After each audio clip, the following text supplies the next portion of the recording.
Renoven, el mayor fabricante de ventanas de aluminio y PVC, presenta Renoven Hogar. Una nueva división dedicada a la venta e instalación de todo tipo de soluciones para interior y exterior. Cortinas decorativas, toldos, pérgolas bioclimáticas, suelos técnicos, cortinas de vidrio, domótica. Renoven, soluciones para todo tipo de necesidades.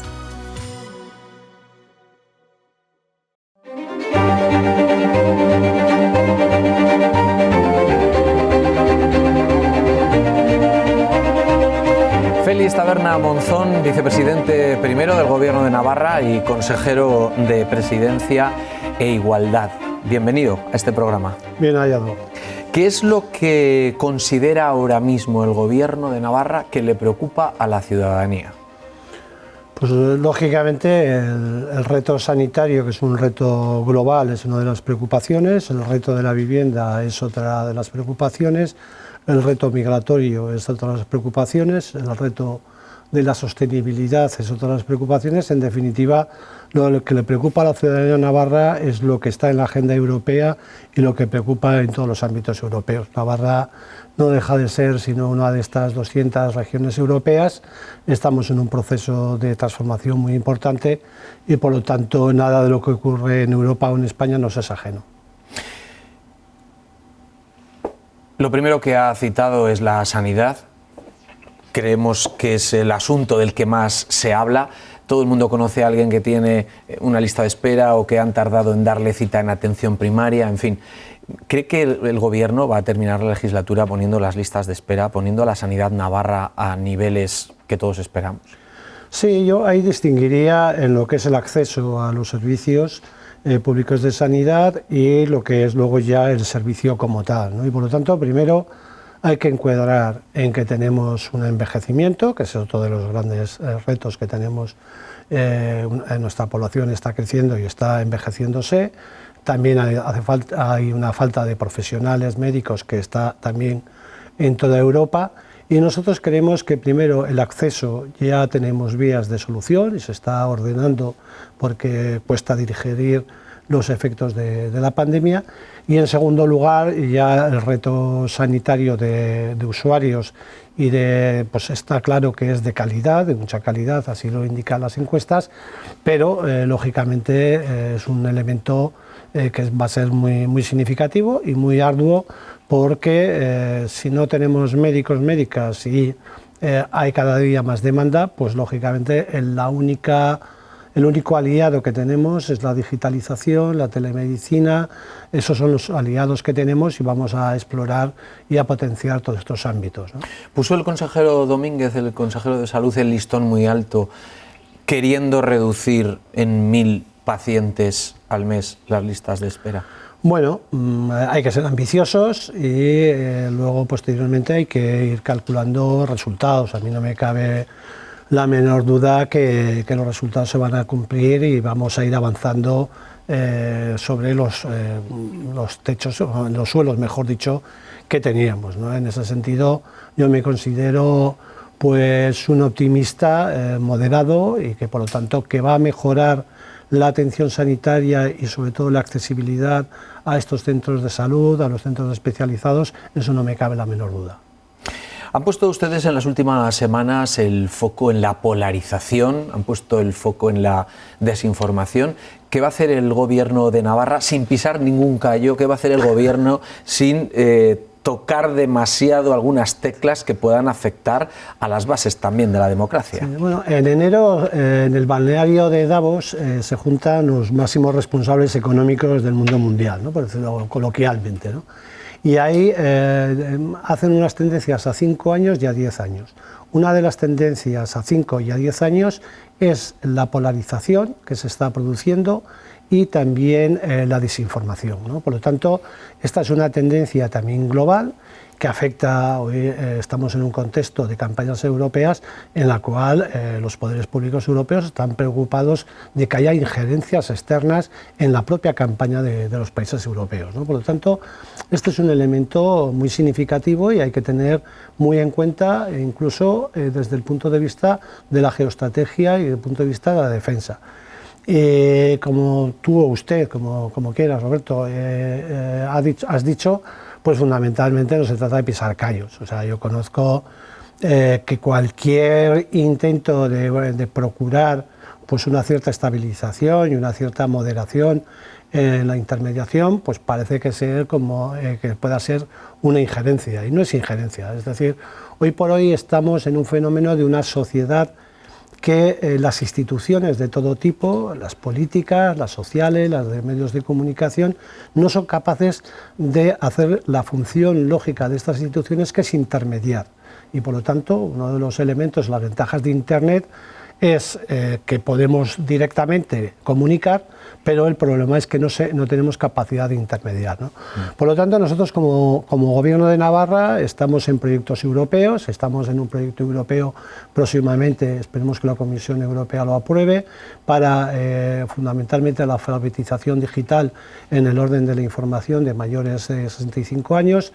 También, la semana pasada estuvo la presidenta y atentamente estuvo escuchando el proyecto Iberifier, que es un proyecto también europeo entre Portugal, España, y nosotros queremos sobre todo acercarnos a estos elementos que se están trabajando desde el ámbito profesional. Es decir, nosotros no vamos a ingerir, como se suele decir, hay dos frases sobre la libertad de prensa, o sea, la libertad en general, ¿no? Una, como diría el Quijote, amigo Sancho, la libertad es el don fundamental que nos ha dado a la humanidad, ¿no? Pero otra es también un revolucionario de aquel 1789 que decía: libertad en tu nombre se han cometido muchos delitos, ¿no? Por lo tanto, cumplamos con la libertad e intentemos, sobre todo, a mí lo que me gusta es la responsabilidad cívica, la responsabilidad social, la responsabilidad de todos los medios, para cada uno cumpla su función y su autonomía social. ¿Pero usted cree que en Navarra hay desinformación? No, es que una de las ventajas que tenemos, la prensa local, los medios de comunicación locales, es que palpamos la realidad, conocemos la realidad, así como Orson Welles en aquel 1950 y algo, pues estuvo radiando que venían los marcianos y 1 millón de neoyorquinos pues, se cogieron, la guerra de los dos mundos, se cogieron y se fueron. Aquí eso no es posible, porque la cercanía, precisamente, la proximidad y la confianza se palpa, ¿no? Y por lo tanto, si usted me dice, ¿el grado de desinformación en Navarra? Pues será de los más bajos, porque tenemos una sociedad muy tupida, muy organizada, porque tenemos contrastes y por lo tanto yo creo que no es la máxima preocupación de Navarra. Estos asuntos y también frenar la proliferación de discursos de odio y de carácter xenófobo fue alguno de los motivos por los que el presidente del Parlamento de Navarra puso encima de la mesa un nuevo código de conducta que se ha quedado poco menos que en agua de borrajas. ¿A usted esto qué le ha parecido? Bueno, primero yo creo que lo ha remitido el presidente al reglamento. Es cierto que han hecho unas primeras declaraciones los grupos parlamentarios, pero no me cabe la menor duda que ese borrador, que es un compendio de lo que es la legislación parlamentaria en diferentes ámbitos, entre ellos el Parlamento Europeo, será tenido en cuenta, será trabajado y será valorado, ¿no? Eso es, yo creo que es pronto todavía para decir que se ha tirado, ¿no? Yo creo que de ese trabajo van a salir cosas de interés, pero además que tiene varios ámbitos, ¿no? Uno es el código ético de conducta, y aquellos que tenemos responsabilidades tenemos que tener un plus en nuestra conducta y en nuestra ética cívica, y por lo tanto eso está ahí. Otro tema es el discurso de odio. El discurso de odio está proliferando. Yo, como responsable de igualdad, pues me preocupa muy mucho los delitos de odio que se están incrementando en el ámbito y al nivel de la LGTBI-fobia. Me preocupa mucho también ese incremento que se está dando en la violencia machista, que son datos constatados por el Ministerio Fiscal y por otros parámetros, y por lo tanto a mí lo que me preocupa es esa quiebra de lo común, ¿no? Nosotros tenemos que intentar porque algunos dicen que ser progresista esto va siempre en ascenso. No, no, el progreso puede tener retrocesos, ¿no? Y por lo tanto muchas veces aquellos que desde un espacio, llamémosle progresista, pues damos todo por hecho, sin embargo hay que volver a recuperar aquello que muchas veces se pierde. Sí, porque también casi nos habíamos acostumbrado a ver en las redes sociales esos discursos de odio, esos ataques personales, esos insultos que uno cuando va por la calle es muy raro escucharlos y que alguien cara a cara se atreva a decirte lo que detrás de un anonimato todo el mundo es capaz de... Y sobre todo, yo siempre suelo decir que lo simbólico une y lo diabólico separa, ¿no? Cuando atacas a las instituciones, cuando atacas a la presidenta de Navarra, la presidenta de Navarra es presidenta del gobierno de Navarra, tiene una dirección política, pero es presidenta del conjunto de Navarra, es decir, es una institución en sí misma, ¿no? Y por lo tanto esos ataques a la presidencia del Parlamento, en este caso la presidenta del Parlamento, o los ataques que se produjeron al Parlamento, es algo más que una algarada o que una violencia, ¿no? Y por lo tanto yo creo que nos deben llamar a la reflexión, nos debe llamar a recuperar el espíritu cívico y en definitiva ese concepto de lo común, de reconocernos, de tener muy en cuenta, en ese sentido Marca Navarra es uno de nuestros propósitos como gobierno, ¿no? Es decir, vamos a ver qué nos une, qué nos diferencia del resto, ¿no? Y en ese sentido pues tenemos el tema de Marca Navarra, somos un legado histórico para el futuro, hay que reconocer que Navarra fuimos reino desde el siglo XI, pero todavía somos un espacio político y por algo será, como diría Bismarck, ¿no? Estos son tan fuertes que todavía tienen su espacio, ¿no? A pesar de los intentos internos muchas veces de no hacerlo, ¿no? Tenemos una riqueza, como además se puede ver en la foto, el agua es un bien preciadísimo y nosotros estamos canalizando estos recursos hídricos, tenemos una fortaleza industrial, tenemos también una arquitectura social que hay que darle sostenibilidad, y, hombre, por lo menos vamos a reconocernos entre todos, porque esto no es cosa del gobierno Chivite, ni el gobierno Barcina, ni el gobierno Barcos, esto es cosa de años, años y años, y por tanto vamos a reconocernos todo en lo que nos une, vamos a hacer país, vamos a hacer comunidad. Ya sé que puede ser un poco naif en estos momentos, ¿no? donde lo primero es la pedrada y luego las explicaciones, pero yo desde luego no voy a resistirme a seguir hablando de ética cívica, de lo común, de la responsabilidad. Yo considero que UPN es el primer partido de Navarra, hay que tenerlo en cuenta. Otra cosa es que a nivel de gobierno se ha construido un gobierno determinado y por lo tanto hacer, ya digo, un país entre todos y todas. Ahora vamos a hablar de Marca Navarra, vamos a hablar también del talento, pero estábamos viendo un tuit que la presidenta de Navarra quiso dar a conocer, que iba a limitar las interacciones de terceros a sus publicaciones de Internet. Ahí lo vemos. ¿No es mejor salirse directamente? Usted, cuando llegó al gobierno, se salió, ahora se ha creado una cuenta institucional. ¿Esto es el pasado? Sí. Bueno, en primer lugar, hay que decir que a nivel de usuario, si la cosa no te satisface, no tienes por qué usarlo. O sea, que aquí nos creamos obligaciones, te viene el Management Community y dice, tenéis que estar en todo. Bueno, tenéis que estar en todo o no. O sea, cada uno puede traducir su papel, su rol, su proyección. O sea, iba a hacer marca. A mí me gusta una red social, que es la más profesional, y que la verdad es gente que se dedica a ámbito profesional y me viene muy bien para mi trabajo. Twitter o X me gusta sobre todo de oyente, pues determinados medios de comunicación, determinados articulistas y tal. Pero en cualquier caso, pues bueno, ni la presidenta es la primera que lo ha dejado, ha habido también profesionales de la comunicación aquí en Navarra que también lo han dejado. Yo ya digo, recién empezado, como usted ha dicho, también lo dejé, y por lo tanto vayamos a la naturalidad, ¿no? Usemos las redes sociales no como intentando ganar espacios de conquista, tengo tantos seguidores, tengo no sé qué, sino lo importante es también la ejemplaridad pública o la responsabilidad de saber comunicar y buscar todos los recursos para una comunicación que en el caso del gobierno tiene que ser más que comunicación, tiene que ser un diálogo. O sea, el arte de la seducción es mucho más importante que el arte de la persuasión o el arte de la coacción. Y por lo tanto tenemos que saber persuadir, tenemos que saber dialogar, tenemos que saber escuchar. Eso es lo fundamental en cualquier principio de comunicación. No hay comunidad si no hay comunicación y no hay comunicación si no hay comunidad. Usted es consejero de Presidencia.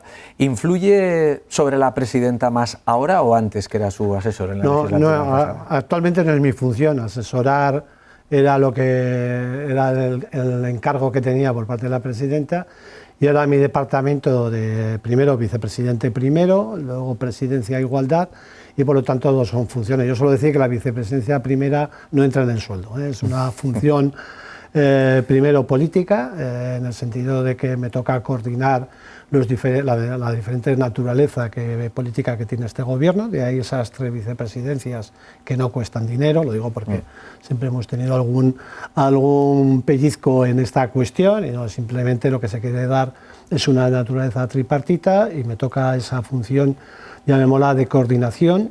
Y luego ya el departamento, mi responsabilidad, donde tengo firma, es en Presidencia, que lo que afecta básicamente es al soporte de las sesiones de gobierno a través de mi presidencia en la Comisión de Coordinación, asesoría jurídica, todos los aspectos, llamémosle, jurídicos administrativos, y posteriormente una parte que a mí me resulta muy interesante, que es en gobernanza o buen gobierno. En primer lugar, la igualdad, que es un reto muy importante, los derechos de las personas LGTBI también es un reto muy importante, y luego ya lo que es la participación ciudadana, la atención ciudadana, lo que es también una política de evaluación, de innovación pública, y en definitiva también la proyección institucional y la comunicación son elementos, pues, para mí muy significativos. Yo, la verdad, el voluntariado es una de las cosas que más cariño le tengo, ¿no? Porque en Navarra, primero por nuestra base cristiana, ¿no? Que yo un cura que pues falleció en fechas, bueno, ya hace un tiempo, decía: es que tú no crees ni en el bicarbonato. La verdad, no tengo esa virtud de creer en ese sentido, pero sí que reconozco el efecto que tiene la religión para crear comunidad, ¿no? Y el hecho que Navarra sea una comunidad la más voluntaria de España tiene mucho que ver con sus raíces cristianas. Pero es verdad que al final le toca, de alguna manera, tampoco es usted el portavoz del gobierno, pero sí que le toca hablar de muchas cosas, porque todo también acaba siendo muy transversal, ¿no? Hasta la memoria histórica, que está en otro departamento. Que no sé qué opina, por cierto, usted sobre el futuro del monumento de los caídos de la Plaza de la Libertad de Pamplona.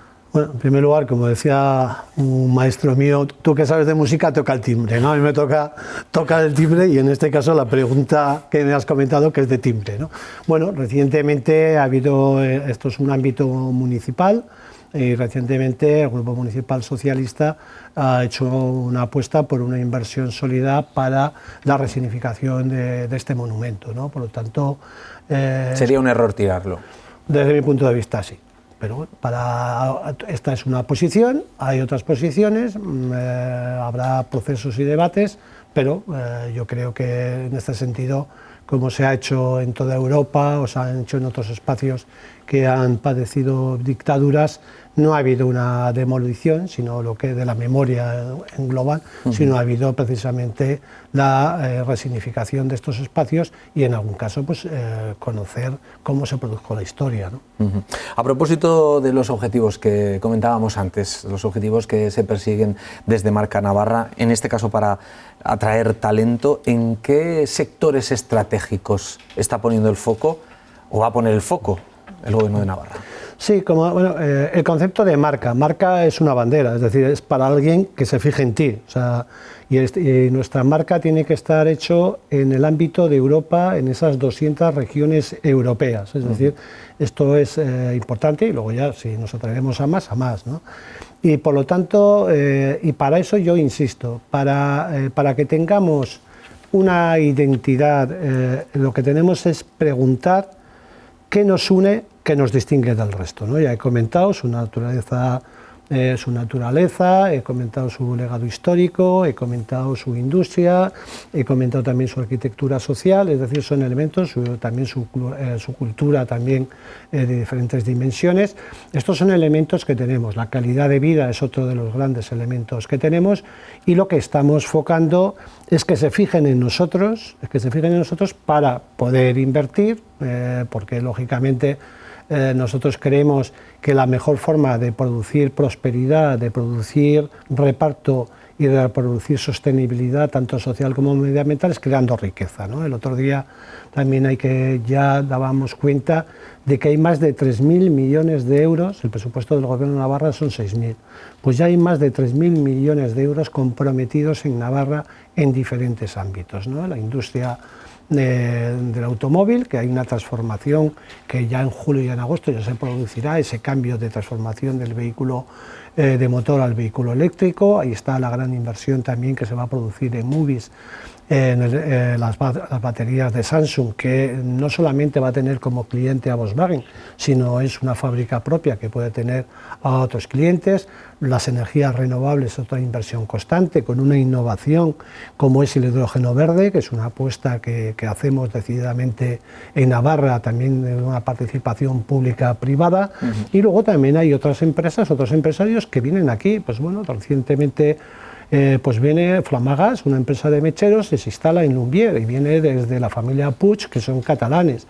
O viene también 400 puestos de trabajo en Funes para elaborados fundamentalmente de tortillas, es decir, que tenemos, o el reciclaje de las palas, es decir, tenemos, hay una inversión que se fijan en nosotros, ¿no? Y eso yo creo que es muy significativo. Por lo tanto, nosotros creemos que hay que crear riqueza para crear posteriormente prosperidad, para crear cohesión, y luego ya se producen, pues la industria es viva. Pues hoy ha anunciado Gamesa Siemens, porque todavía no sabemos cómo va a afectar a Navarra, pero que va a haber una reestructuración, que va a ir a un diálogo social, pero en cualquier caso pues hay que estar muy atentos para que Navarra, que somos la primera comunidad española por el 30% del PIB en industria, seguir manteniendo ese liderazgo. Todo esto son proyectos no del corto plazo. Yo entiendo que uno cuando está en el gobierno lo que está mirando es al largo plazo, mirar no solamente lo que se está haciendo ahora, sino en lo que se puede hacer en el futuro. En 2027 en principio va a haber elecciones municipales, va a haber elecciones forales. Usted como sociólogo, ¿cómo ve? Y le pido brevedad en estas preguntas porque me gustaría llegar a todo y nos quedan 5 minutos de programa. ¿Cómo ve la evolución del voto en Navarra? Bueno, hoy se cumple un año de las elecciones del 28 de mayo del 23. Ha habido 13 procesos electorales, de los cuales yo he participado, 12, que yo he participado en 10 procesos activamente electorales en Navarra. Y somos muy cabezones y muy tozudos. La realidad política de Navarra es pluralidad. Y por lo tanto, en el 27, si vamos a hacer una moda, las tendencias van a ser eso, o sea, un parlamento plural que necesita entenderse para conformar gobierno. ¿Qué futuro le pronostica EH Bildu? ¿Seguirá subiendo? Bueno, Bildu es una formación política que ahora yo creo que tiene un techo y bueno, superar el techo lo va a tener difícil. ¿Y lo que sube EH Bildu lo baja Geroa en Navarra? El espacio nacionalista pues tiene su propio espacio que también es inveterado a través del tiempo. En cualquier caso también Bildu pues puede perforar, como ha hecho en Álava, espacio no nacionalista. Lo que pasa que depende cómo sea esa evolución. Ahora mismo el gobierno socialista en Navarra va muy justo de mayorías. Bueno, acabamos de aprobar los primeros presupuestos generales de Navarra, estamos todavía con el pan de la boda, como quien dice. Pues de aquí al 27 yo lo que atisbo es que si tú te fijas desde las primeras elecciones de 1979, que son 40 y pico años, hasta las elecciones del 23, quitando en una ocasión porque fue ilegalizada Rui Batasuna, no ha habido nunca mayorías absolutas. O sea, los socialistas tienen claro que pase lo que pase, van a poder seguir liderando la comunidad. Hombre, esa es una baza que aspiramos y que en cualquier caso, así como en el año 15 la ciudadanía nos dio en un puesto que no éramos necesarios para esa gobernabilidad, ahora atisbo que va a ser muy difícil que arrinconarnos en esa posición. ¿Cree que le puede pasar factura en Pamplona al PSN la moción de censura? Yo creo que no. Vamos a ver las elecciones del 9 de junio, aunque son unas elecciones muy propias y con una baja participación, pero estamos viendo cómo en Cataluña ha sido premiada la oposición, cómo en el País Vasco también ha sido posicionada. Sobre todo, vamos a ver, la ciudadanía quiere soluciones, no quiere problemas. Y nosotros somos un partido, y en este caso, mejor dicho, un gobierno, ya que estoy yo en representación del gobierno, un gobierno que da soluciones, esa es la clave. Se lo digo sobre todo porque la semana pasada estuvo en este programa la portavoz municipal de UPN, Cristina Ibarrola, y dijo que efectivamente las cosas con PSN no estaban bien, pero que llegarían a acuerdos. Bueno, es que primero hay que dialogar hasta con el diablo, ¿no?, que decía un obispo, y que todavía ese diálogo no se ha producido. Y posteriormente, si se llegan a acuerdos, nosotros tenemos ahora un compromiso de gobierno, y ese compromiso de gobierno lo vamos a realizar y lo vamos a mantener hasta el año 27, ¿no? Y ahora bien, si UPN se suma al diálogo y al acuerdo institucional, pues bienvenido sea, y en ese sentido la reforma del mejoramiento en materia de tráfico contó con un amplio consenso, y desgraciadamente pues con el PP y Vox, que no entendieron el calado de una reforma, la tercera reforma del mejoramiento de Navarra, y ha sido hecha en este gobierno. UPN, de hecho, estuvo efectivamente con ustedes también en el lado afirmativo de la votación, pero ¿se va o no se va a la Guardia Civil de Navarra? No, evidentemente no, y además hay más Guardia Civil, más números efectivos de Guardia Civil que en tiempos de Rajoy. Es cierto, porque les tocó un recorte presupuestario, ¿no?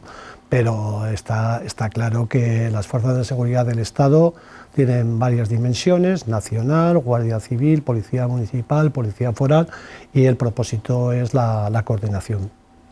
¿Habla usted de euskera? No. ¿Lo ha estudiado alguna vez? No, mis ancestros sí que venían de Baztán, pero no he tenido ocasión. ¿Y cómo cree que hay que tratar el euskera desde el gobierno? Pues como un idioma propio, un idioma que lo hablan y lo sienten, sobre todo, más, y muchas veces es más sentimiento también que habla, pero las dos cosas, lo sienten y lo hablan una parte de la ciudadanía de Navarra, y por lo tanto es una riqueza cultural y nadie duda de ello. ¿Está usted a favor de la amnistía de Puigdemont? A favor de la amnistía de Puigdemont. Bueno, estoy a favor de la ley de amnistía que ha liderado el gobierno de España. Y no hay que valorar nada más. ¿A usted esta persona qué le parece? Puigdemont. ¿Un político, un buen candidato, un prófugo? Bueno, algo tendrá el agua cuando la bendicen. Ha habido elecciones y no ha salido mal parado el señor Puigdemont por parte de la ciudadanía catalana. Félix Taberna Monzón, vicepresidente primero y consejero de Presidencia e Igualdad, muchísimas gracias y que vaya muy bien, porque con tantos temas encima de la mesa hay que estar vigilante cada día, yo creo. Sobrellevaremos el tema. Muchas gracias. Muchísimas gracias.